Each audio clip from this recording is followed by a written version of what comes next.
2 fois l'archange Michel a confronté Satan. La première fois, c'était en relation avec le corps de Moïse. Au verset 9 de Jude, un événement est décrit qui n'est trouvé nulle part ailleurs dans la Bible. Michel a eu un conflit avec Satan concernant le corps de Moïse, mais la nature exacte de cet événement n'est pas précisée.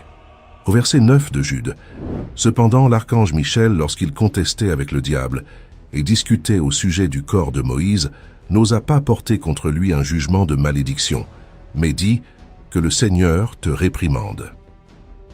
Cet événement est relaté dans Jude. Il n'est pas improbable que Satan voulait connaître l'emplacement afin de pouvoir faire construire un sanctuaire là-bas. Ainsi, Israël pourrait se tourner vers l'adoration idolâtre des os de Moïse en tant que représentant angélique du peuple d'Israël. Michel s'efforcerait de préserver le peuple de ce type d'idolâtrie en gardant secrètement le lieu de sépulture.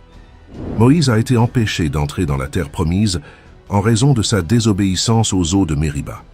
Il a conduit les Israélites jusqu'à la frontière de Canaan et a eu un aperçu de la terre, mais il ne lui a pas été permis d'y entrer. À la fin de la vie de Moïse, Dieu lui a permis de jeter un coup d'œil sur la terre qu'il avait quittée en Égypte. Moïse est monté sur le mont Nebo dans les plaines de Moab, jusqu'au sommet du Pisga, et c'est là qu'il a terminé. Dieu le voulait chez lui. Moïse a remis son esprit et est mort, selon la parole du Seigneur. Après la mort vient l'enterrement, comme dans le cas de Moïse.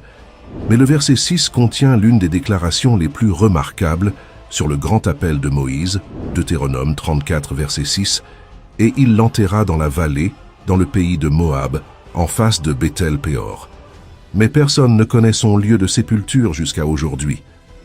Moïse est le seul individu dans la Bible que Dieu a personnellement enterré. Le Seigneur a alors caché la tombe. Qu'est-ce qui l'a motivé à le faire?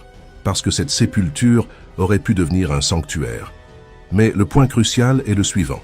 Même si Michel est un archange, il n'a pas osé parler avec réprobation à celui qui règne dans le royaume des démons, et il a laissé toutes ses réprimandes à Dieu.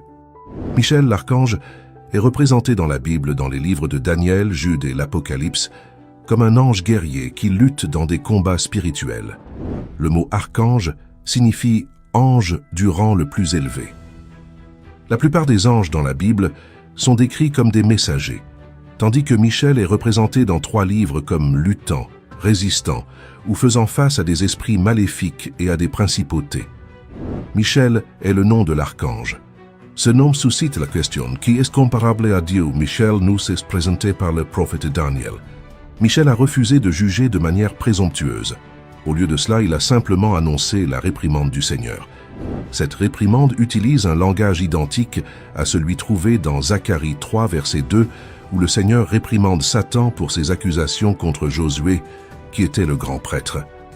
Malgré sa grande autorité, Michel continue de montrer une soumission totale au Seigneur.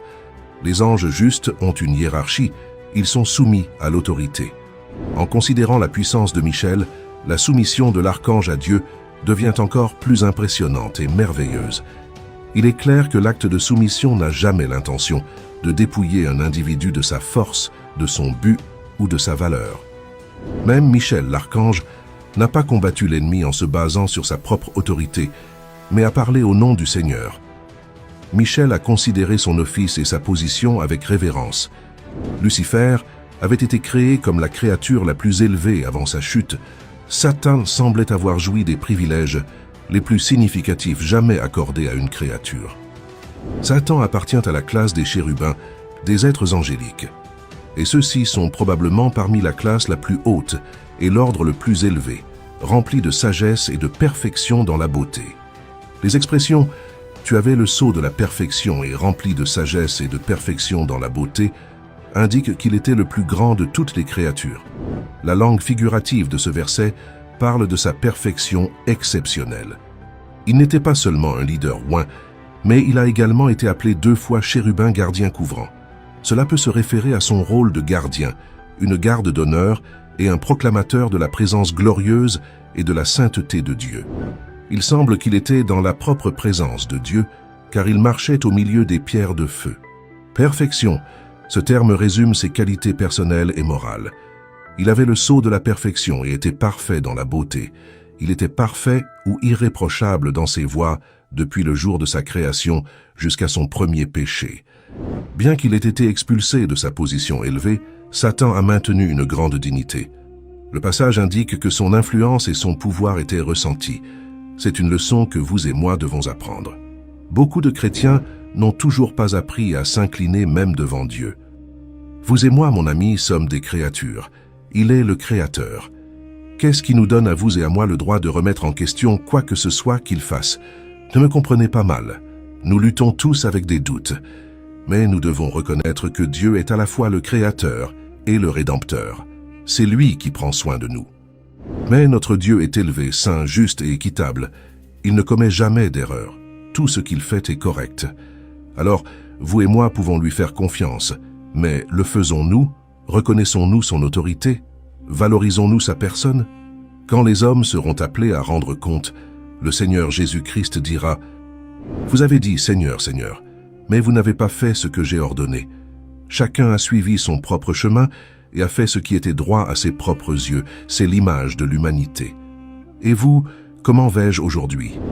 Quel exemple Michel, l'archange, est pour nous?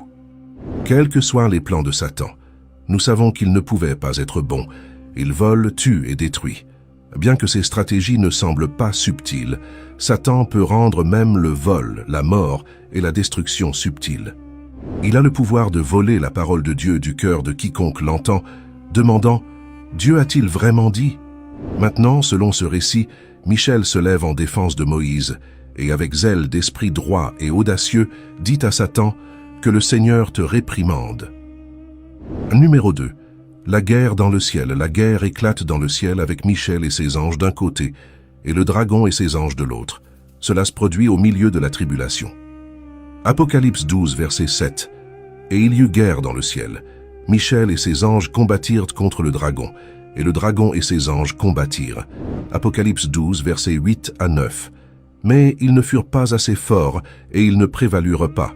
Il ne fut plus trouvé de place pour eux dans le ciel. Et le grand dragon fut jeté dehors. Le serpent ancien appelé le diable et Satan, celui qui trompe et séduit continuellement tout habitant de la terre. Il fut jeté sur la terre, et ses anges furent jetés avec lui. Le dragon est tellement vaincu qu'il perd sa position et lui ainsi que ses partisans sont jetés sur la terre. Cependant, ce n'est pas leur destin final. Apocalypse 20, versets 1 à 3. Je vis descendre du ciel un ange ayant la clé de l'abîme et une grande chaîne dans sa main. Il saisit le dragon, le serpent ancien, qui est le diable et Satan, et le lia pour 1000 ans. Il le jeta dans l'abîme, le ferma et le scella au-dessus de lui, afin qu'il ne séduise plus les nations jusqu'à ce que les 1000 ans fussent accomplis. Après cela, il faut qu'il soit délié pour un peu de temps. Apocalypse 20, verset 10. Et le diable qui les égarait fut jeté dans l'étang de feu et de soufre, où sont la bête et le faux prophète, et ils seront tourmentés jour et nuit au siècle des siècles. Notez le récit de Jean sur le grand dragon. Cet ancien serpent, le diable, Satan, celui qui trompe tout le monde. Après cette bataille ratée, Satan est ensuite jugé et tourmenté pour toujours, avec la bête et le faux prophète qui ont été jetés dans l'étang de feu au début des 1000 ans. Apocalypse 12, verset 10. Puis j'entendis dans le ciel une voix forte qui disait « Maintenant le salut est arrivé, et la puissance, et le règne de notre Dieu, et l'autorité de son Christ, car il a été précipité, l'accusateur de nos frères, celui qui les accusait devant notre Dieu jour et nuit. Celui qui les accuse continue de porter des accusations de comportement pécheur contre eux devant notre Dieu jour et nuit. » L'annonce se poursuit. Les croyants persécutés ont vaincu le malin par le sang de l'agneau et par la parole de leur témoignage, dans la fidélité envers lui. Ils ont scellé leur témoignage avec leur propre sang. Apocalypse 12, versets 11 à 12. Ah, elles l'ont vaincu à cause du sang de l'agneau et à cause de la parole de leur témoignage, et ils n'ont pas aimé leur vie jusqu'à craindre la mort. C'est pourquoi réjouissez-vous, cieux, et vous qui habitez en eux. Malheur à la terre et à la mer. Car le diable est descendu vers vous, animé d'une grande colère, sachant qu'il a peu de temps. Les cieux peuvent se réjouir du départ du dragon, mais c'est une terrible nouvelle pour la terre et la mer. Le diable sait que son temps est compté, et il a résolu de déverser sa fureur autant que possible. Satan n'est pas actuellement en enfer, bien qu'il soit certainement en route. La principale façon dont Satan attaque le peuple de Dieu est par la blasphème, et il est l'accusateur de nos frères. Néanmoins, les croyants ont un avocat divin devant Dieu, appelé Jésus-Christ. Premièrement, Jean 2, verset 1. « Mes petits enfants, je vous écris ces choses, afin que vous ne péchiez point.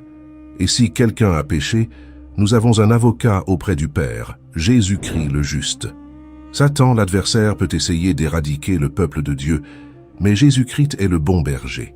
Jean 10, verset 11. « Je suis le bon berger donne sa vie pour ses brebis. » Jean 10, verset 14. « Je suis le bon berger, je connais mes brebis, et elles me connaissent. » Jean offre ensuite une stratégie simple que les croyants à travers les âges ont utilisée pour surmonter les attaques de Satan. Un plan triple contre les assauts du diable: protection, confession et courage. Tout d'abord, la protection des chrétiens n'est rien de moins que le sang du Christ versé pour leurs péchés. En dehors du sang de Christ, une personne reste pour toujours vulnérable à Satan. Deuxièmement, la confession du chrétien est la parole de Dieu. Rappelez-vous, la défense réussie de Jésus contre les tentations du diable s'est faite entièrement par l'utilisation de la parole de Dieu. Troisièmement, le courage du chrétien est indiqué par l'amour envers Jésus, plus que pour sa propre vie. Ils n'ont pas aimé leur vie jusqu'à la mort. Satan ne dort jamais, ni ne se fatigue, dans ses attaques répétées contre le peuple de Dieu. Les chrétiens qui pensent que la guerre spirituelle est un sujet excellent à discuter, mais ne pensent pas que cela affecte leur vie quotidienne, peuvent être vulnérables à la défaite spirituelle. Les bons soldats de Jésus-Christ savent que Satan rôde sur la terre, cherchant qui il peut dévorer. Nous devons être prêts. 1 Pierre 5, verset 8. « Soyez sobres, veillez. Votre adversaire, le diable, rôde comme un lion rugissant, cherchant qui il dévorera. » Michel et les forces du ciel ont vaincu le dragon, Satan, et le diable est jeté sur la terre. Là, furieux, Satan part en guerre contre ceux qui gardent les commandements de Dieu et qui tiennent fermement le témoignage contre Jésus. Apocalypse 12, verset 17. « Et le dragon fut irrité contre la femme, et il s'en alla faire la guerre au reste de sa postérité, à ceux qui gardent les commandements de Dieu et qui retiennent le témoignage de Jésus. » Le conflit est un mal nécessaire et personne n'aime ça, mais il doit être fait pour rectifier, purifier et unifier la communauté. Cependant, il y a d'autres anges, et la Bible nous parle de leurs objectifs. Merci d'avoir écouté la parole de Dieu, et n'oubliez pas de partager cette vidéo avec quelqu'un qui souhaite apprendre la parole de Dieu. Jusqu'à notre prochaine rencontre.